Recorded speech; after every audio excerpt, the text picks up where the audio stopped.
The silence that followed the orbital bombardment lasted exactly 47 seconds. Commander Zekthor of the Galactic Concordance stood on the bridge of the dreadnought Infinite Judgment, his four eyes fixed on the viewing screen where New Haven had been. The human colony world now glowed with the angry red of molten rock and superheated atmosphere. 300,000 souls gone in the span of a heartbeat, deleted from existence with the clinical precision that had made the Concordance the undisputed power in this sector for the last 6,000 years. Target neutralized, reported his tactical officer, Hekaita's fingers dancing across holographic controls. All biometric signatures eliminated. The colony is erased. Zekthor's mandibles clicked in satisfaction. The humans had been warned. 3 times the Concordance had sent diplomatic envoys explaining the Territorial Reclamation Act. 3 times the stubborn primates had refused to evacuate worlds in the designated expansion zone. They had cited ancient Earth treaties, waved around documents that meant nothing to species who had been navigating the stars when humanity was still huddling in caves. The humans simply didn't understand how the galaxy worked. There were rules. There was order. And order demanded sacrifice. Send the victory report to High Command, Zekthor ordered. Inform them that the human problem in Sector 17 has been resolved. But as his communication officer began the transmission, a junior sensor technician's voice cracked across the bridge. Commander, we're detecting something. Something? Zekthor's eyes narrowed.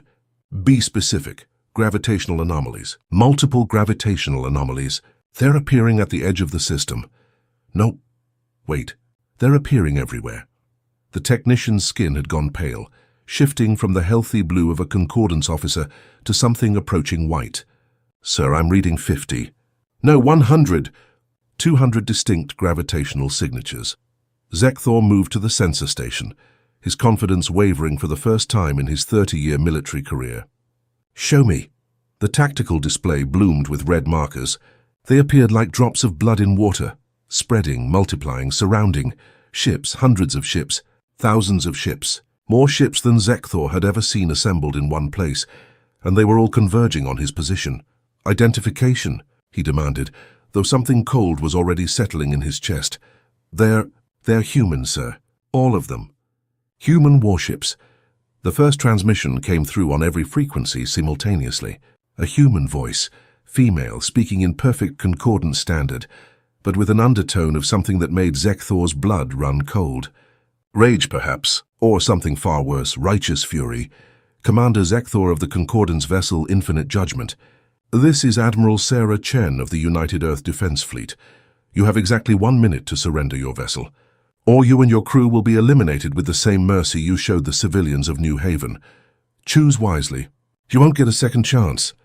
Zekthor's mandibles clicked in what might have been a laugh or might have been panic. This is impossible. Earth doesn't have a fleet this size. Our intelligence shows they barely have 300 combat-capable vessels in their entire... The tactical display updated. The number of human ships had reached 5,000. And they were still arriving. Sir, should I open a channel? His communication officer asked. Zekthor stared at the screen. At the glowing remains of New Haven. At the ocean of human warships that had appeared like avenging angels from the depths of space. For 6,000 years, the Concordance had been the hand that guided, the force that enforced, the power that decided who lived and who died in this sector. They had just learned that there were some things in the universe that don't stay dead when you kill them. Some things that come back, some things that bring friends. Open the channel, he whispered. 48 hours earlier, Lieutenant James Rodriguez had been teaching his daughter to ride a bicycle.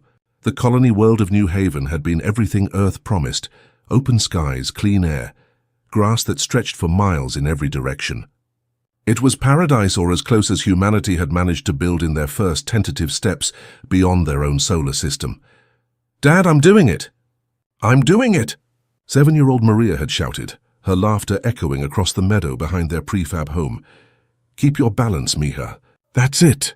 James had jogged alongside her, one hand hovering near the bike's seat, ready to catch her if she fell. He hadn't known that in less than 2 days he would lose everything. That the sky would split open with fire, that the ground would turn to molten glass. that his daughter's laughter would be cut short by the cold arithmetic of orbital bombardment. But that's the thing about happy moments, isn't it? We never know which one will be our last. We never know when we're standing on the edge of the abyss, convinced we're safe on solid ground. Now, Lieutenant Rodriguez stood in the Combat Information Center of the Earth Defense Force carrier, Righteous Fury, his hands gripping the edge of a tactical console so hard his knuckles had gone white. The ship rumbled around him as its faster-than-light drive spooled down, dropping them into real space at the edge of the New Haven system. "Sir," a young ensign said quietly, You should sit down." James didn't sit down. He stared at the main display, at the planet that had been his home, at the grave that held his wife and daughter, and 300,000 others who had trusted that the universe was fair, that the galaxy was civilized, that help would come if they needed it. Help had come too late. "How many ships do we have?" His voice sounded strange to his own ears, hollow, empty. Admiral Chen's voice came over the internal comm. "Final count. 12,417 vessels. Every ship Earth had. Every ship the colonies could spare. Every ship that humanity has built in the last century." There was a pause. "And Lieutenant Rodriguez." "Yes, Admiral." "They're all here because of New Haven, because of what was taken from us. From you. Every captain, every crew, every pilot, they all volunteered. They all want to be here for this." James closed his eyes. 12,000 ships. Humanity had built 12,000 warships, and the Concordance intelligence had only known about 300. The others had been hidden, mothballed, disguised as mining vessels and cargo haulers and scientific explorers. Humanity had learned a long time ago that when you're the newcomer in a dangerous neighborhood, you don't advertise all your weapons, you keep some secrets, you wait, you prepare. "All ships," Admiral Chen's voice rang out across the fleet-wide channel. "This is command. You all know why we're here." New Haven was a civilian colony. 300,000 men, women, and children. They were given no warning, no chance to surrender, no opportunity to evacuate. They were erased because the Concordance decided they were inconvenient. The Admiral's voice dropped to something quiet and terrible. "Today we teach the galaxy what happens when you make humanity inconvenient. Today we show them that we are not the helpless primates they think we are. Today we remind the universe of a very old human saying, those who make peaceful revolution impossible make violent revolution inevitable." A pause. James could hear his own heartbeat in his ears. "All ships," Chen continued. "You are weapons-free. Show them what humans do when you hurt our families." The fleet began to move. What would you do if you watched your entire world burn? If you saw everyone you loved erased in fire and fury, deleted like a clerical error? Would you surrender to despair? Would you accept that the universe is cruel and move on? Or would you do what humanity has always done when pushed to the edge, when told that we don't matter, that we're too small, too weak, too insignificant to make a difference? Would you push back? Aboard the Infinite Judgment, Zekthor watched the human fleet advance and felt something he hadn't experienced in decades of warfare. Genuine fear. Not the healthy respect for a dangerous opponent, but the primal terror of prey realizing it has been spotted by a predator. "How many ships do they have?" he demanded. I've stopped counting, sir. Over 12,000 confirmed. Possibly more emerging from FTL. 12,000. The Concordance had given him a squadron of 20 ships to pacify the entire human presence in this sector. 20 ships, because intelligence had suggested that would be 19 more than necessary. Intelligence had been incorrect. "Get me High Command," Zekthor ordered. "Emergency priority. Tell them, sir, the humans are hailing us again." Admiral Chen's face appeared on the view screen. She was older than Zekthor had expected, with grey streaking through her dark hair and lines around her eyes that spoke of hard years and harder decisions. But her eyes were young and burning with something that transcended simple anger. "Commander," she said calmly, "have you made your decision?" Zekthor drew himself up to his full height. "Admiral Chen, I am prepared to discuss terms of—" "No." The word cut through his sentence like a blade. "You misunderstand. There are no terms. There is no discussion. There is only your choice. Surrender or die. You have 30 seconds remaining. This is madness." Zekthor's mandibles clacked in agitation. "You cannot believe you can defeat the entire Concordance. We have tens of thousands of worlds, billions of ships, resources beyond. 20 seconds. We were enforcing legitimate territorial rights. Your colonies were in violation of the Reclamation Act. We gave you warning. 10 seconds. Chen leaned forward. Commander, let me be very clear. I watched the footage of New Haven's destruction. I saw 300,000 innocent people die because you decided they were inconvenient. So I want you to understand something. I am not interested in your justifications. I am not interested in your laws. I am not interested in anything except whether you surrender in the next 5 seconds, or whether I add your name to the list of people who paid for New Haven. The bridge of the infinite judgment fell silent. In the background of Chen's transmission, Zekthor could see the human CIC, could see the faces of her crew. They weren't celebrating. They weren't eager. They looked tired, sad, determined. They looked like people who had already lost everything and had nothing left to fear. Zero, Chen said softly. Wait. Zekthor raised his hands in the concordance gesture of submission. We surrender, we surrender. All 20 ships. Yes, all of them, please. We surrender. Chen nodded slowly. Acceptable.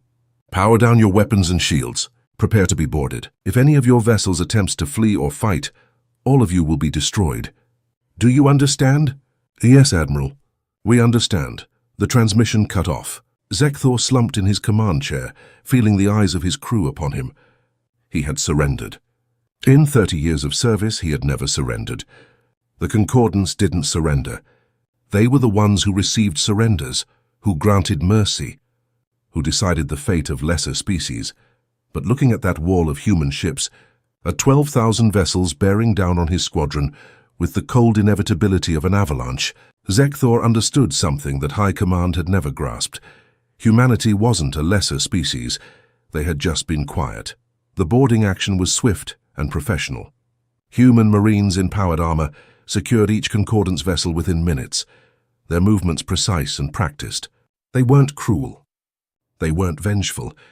They simply moved through the ships like machines, disarming crew, securing weapons, taking control of critical systems. Lieutenant Rodriguez was part of the boarding team for the Infinite Judgment.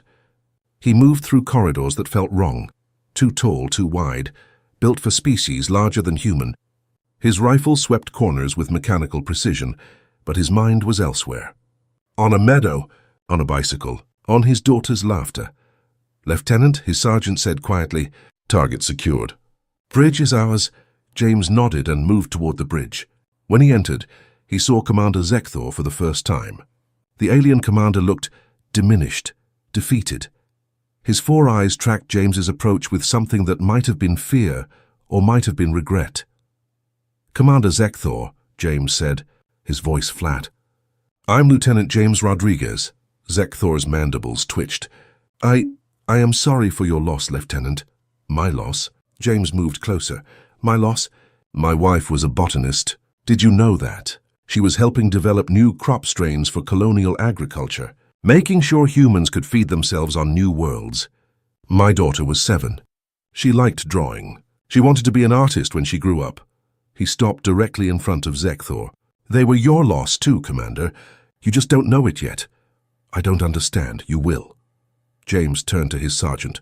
Secure him. Admiral Chen wants all senior officers transferred to the flagship.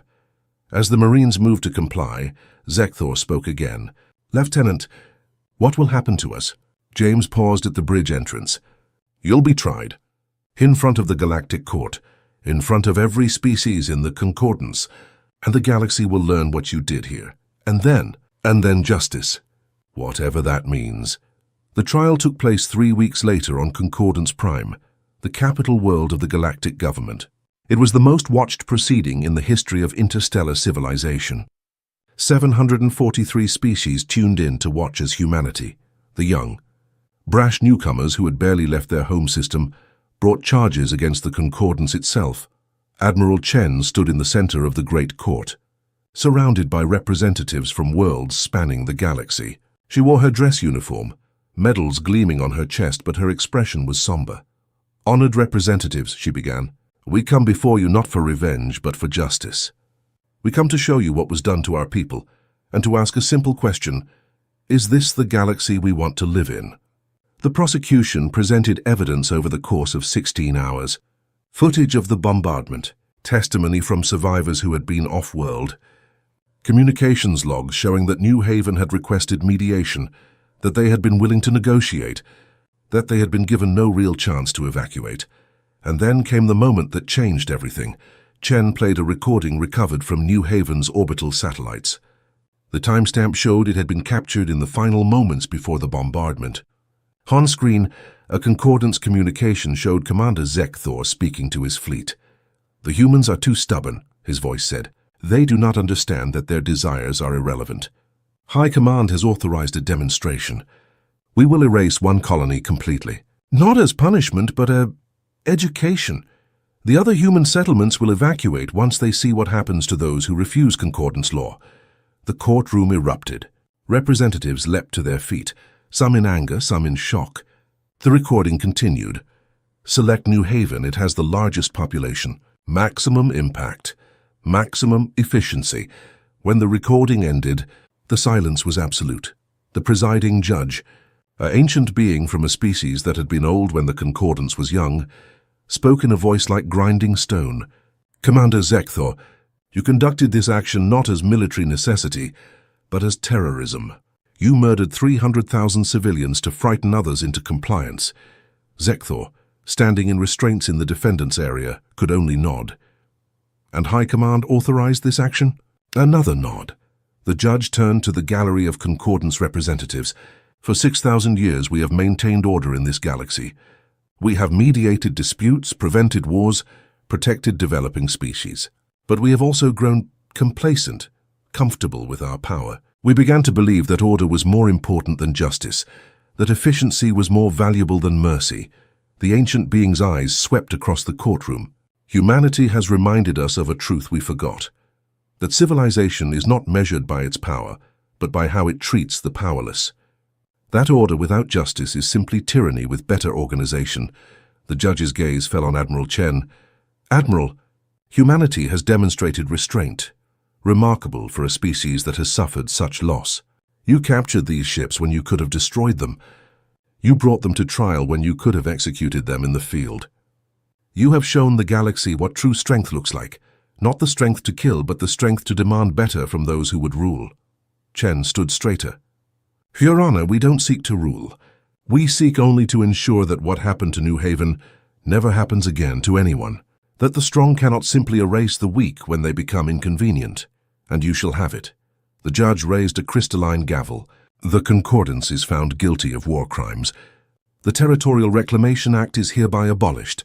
Reparations will be paid to humanity for the loss of New Haven, and membership in the Concordance Council will be extended to humanity, with full voting rights and equal standing among all species."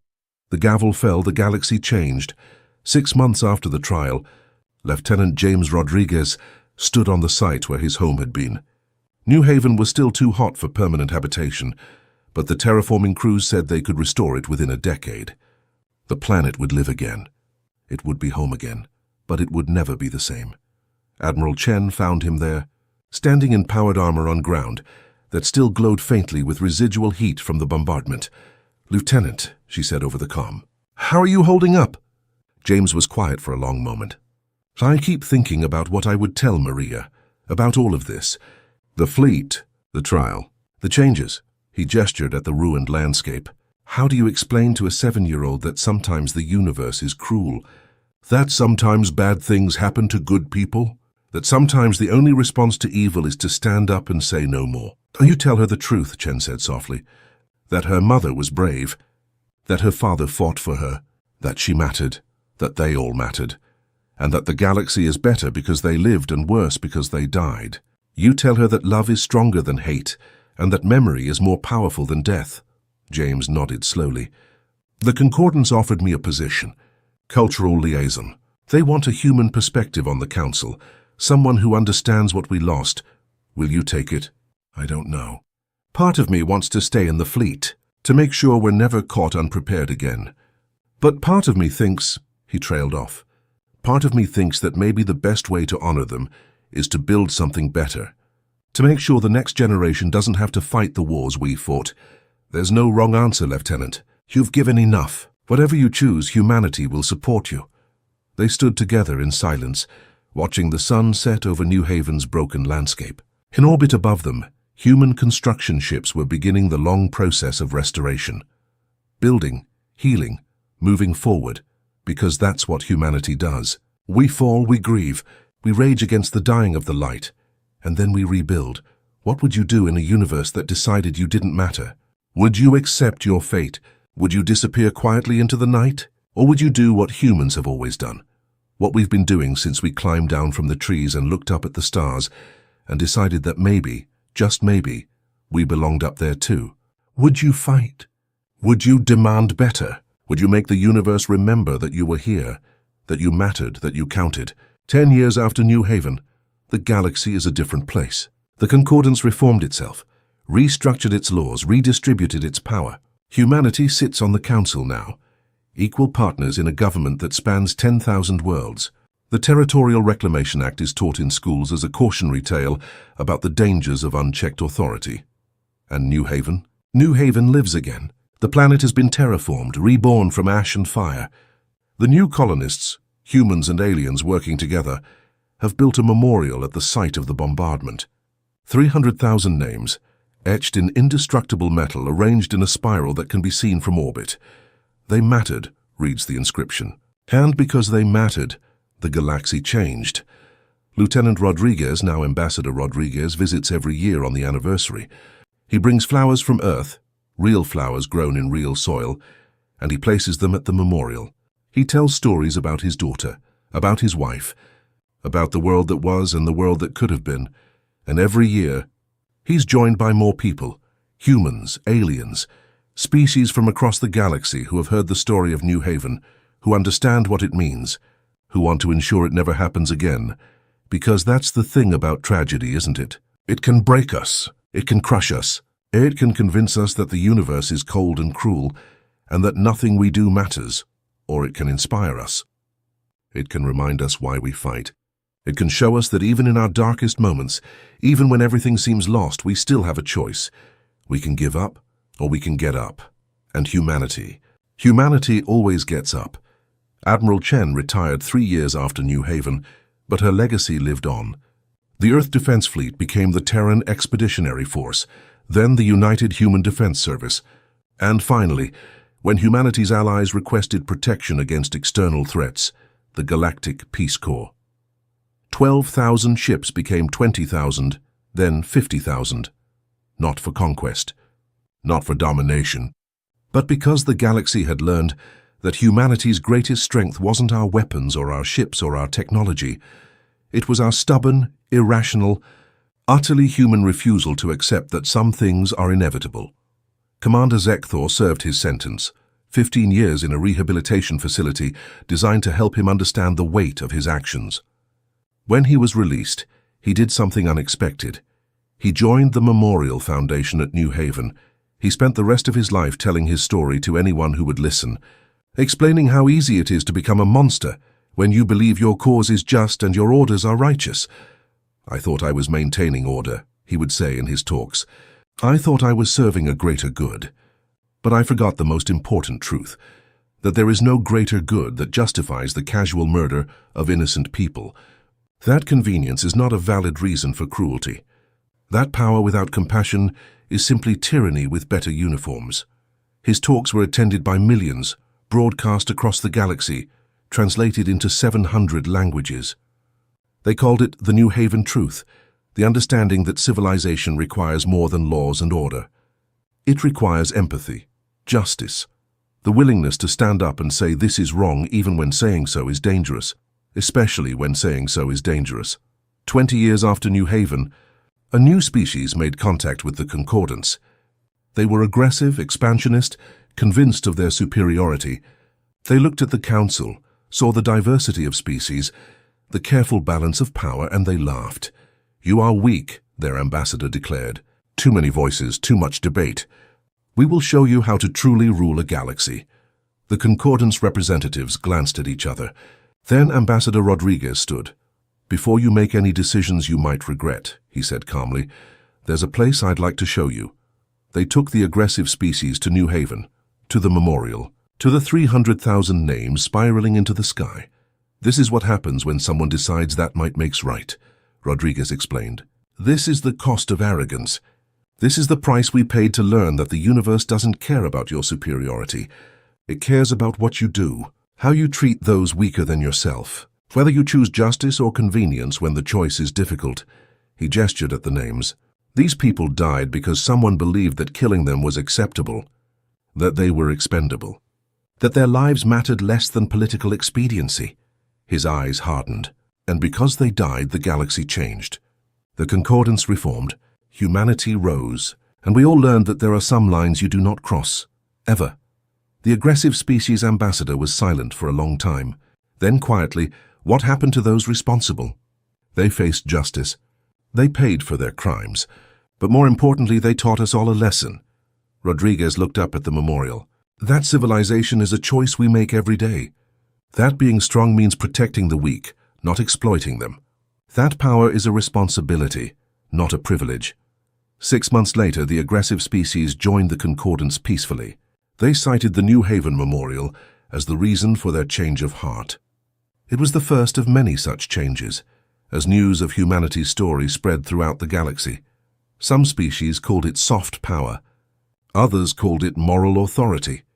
But humans knew what it really was, the understanding that sometimes the most powerful weapon isn't a gun or a bomb or a fleet of warships.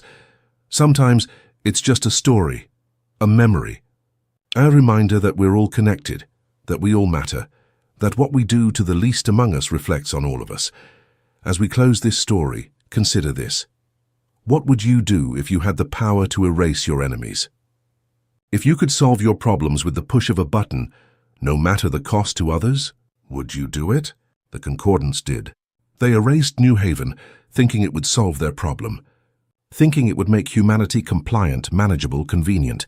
Instead, they created exactly what they feared, a humanity united, armed, and unwilling to ever be victims again.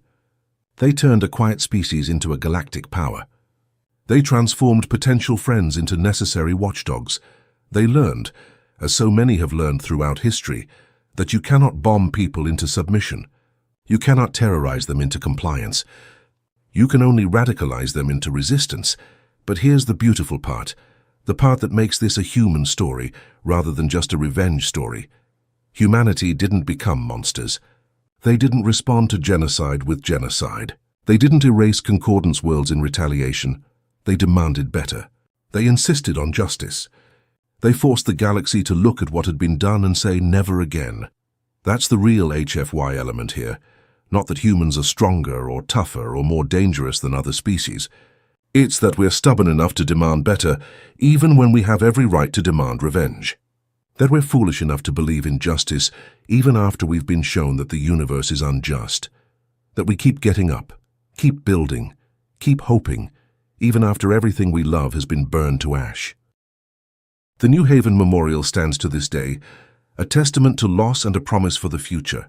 Every year on the anniversary of the bombardment, a ceremony is held. Representatives from every species in the concordance attend. They lay flowers. They speak names. They remember, and at the end of the ceremony they recite the words that have become the unofficial motto of the new concordance. They mattered. We matter, you matter, never forget, because that's the truth that New Haven taught the galaxy. That's the lesson written in 300,000 names, spiraling into an alien sky. That's the promise humanity made when they arrived at New Haven with 12,000 ships and demanded justice instead of revenge. Everyone matters. Every life has value. And civilization, true civilization, is measured not by how we treat the powerful, but by how we protect the powerless. So here's my question for you. Watching this video, hearing this story, what does it mean to you? Have you ever felt powerless? Have you ever watched something terrible happen and wondered if you could make a difference? The people of New Haven couldn't save themselves, but their deaths meant something. Their loss sparked a change that transformed an entire galaxy. They mattered. And because they mattered, everything changed. You matter too. Your voice matters. Your choices matter. Whether you're facing down a galactic empire or just trying to do the right thing in your own small corner of the universe, you have the power to make a difference. Don't let anyone tell you otherwise. Don't let anyone convince you that you're too small, too weak, too insignificant to change things. Humanity was a newcomer species, barely a century in space, and they reformed a 6,000-year-old galactic government. They did it not with superior weapons or advanced technology, but with a simple, stubborn refusal to accept that some things are inevitable. If they can do that, what can you do? If this story moved you, if it made you think, if it reminded you that you matter and your voice counts, do me a favor. Hit that like button. Leave a comment telling me what you thought. What would you have done in humanity's place? Would you have demanded justice, or would you have settled for revenge? And subscribe, because this channel is dedicated to exploring what it means to be human in a vast, often uncaring universe. We tell stories about ordinary people doing extraordinary things, about species that underestimate us and learn better, about the stubborn, irrational, beautiful human refusal to accept that some things can't be changed. More stories are coming. Stories of humanity spreading among the stars, of first contacts and final stands, of the moments when we prove that we're more than just clever apes with delusions of grandeur. We're the species that looks at the impossible and says, "Watch me." The species that falls down 7 times and gets up 8. The species that lost everything and still demanded better rather than revenge. We're human. And that means something. Never forget New Haven. Never forget that they mattered. And never forget that in a universe that sometimes seems designed to make us feel small and insignificant, you matter too. Your voice matters. Your choices matter. You matter. Now go out there and prove it. Until next time, this is your storyteller, reminding you that the universe is vast and strange and often terrifying, but it's also full of hope and possibility, and the stubborn, beautiful courage of people who refuse to give up. See you in the next story. And remember, when the galaxy tries to erase you, make sure it remembers your name. Stay human, friends. Stay strong.